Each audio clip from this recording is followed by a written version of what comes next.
Can you state your name and what country are you? Hi, I'm Tricia Gutierrez. I currently work in Kuwait. Why did you decide to work abroad? Working abroad was just my dream. That's why I did everything to pursue it. Since I was 18, I was wondering on how was the experience of working outside the Philippines. So I will say I decided to work abroad because it is one of my dreams. At the same time, I can help my family financially. Okay. What are the difficulties you encountered working in another country? How did you deal with those situations? The language barrier and the culture shock. When I arrived here, I always felt shocked on everything because they have different beliefs, culture, and rules. But as the time goes by, I have learned everything and started to get used to it. Also, language barrier. Most of the people here only speak Arabic. They don't even know basic English. So I studied basic Arabic day by day to communicate properly and understand them better. What are the effects of diaspora in the Philippines? Diaspora. When you hear the word OFW, it comes with the thought of being a skilled worker. So it affects the Philippines negatively. The main reason is rather than using most of the skilled worker to improve the country and its economy, most of these people decide to move out of the country for better life and higher compensation than in our home country, which cannot give them higher salary and better life.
Is migration an issue to be solved? Why or why not?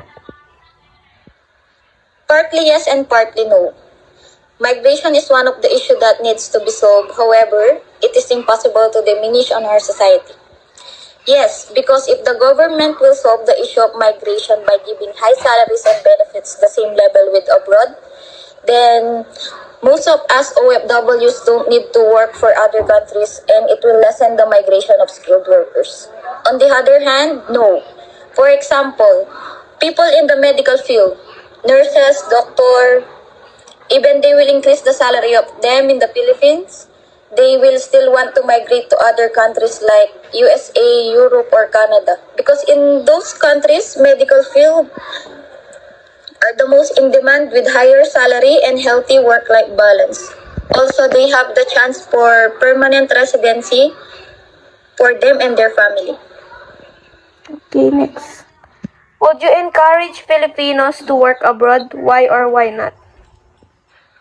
Yes, if they are brave enough to live independently, if they can bear the years far from their loved ones and their usual life, and if they can accept the fact that they will experience trials alone, it is a challenging experience yet rewarding one. Working abroad will give you a lot of pressures and backdowns, but it will teach you lessons that you can use in improving your life while inspiring others. Okay Thank na. you.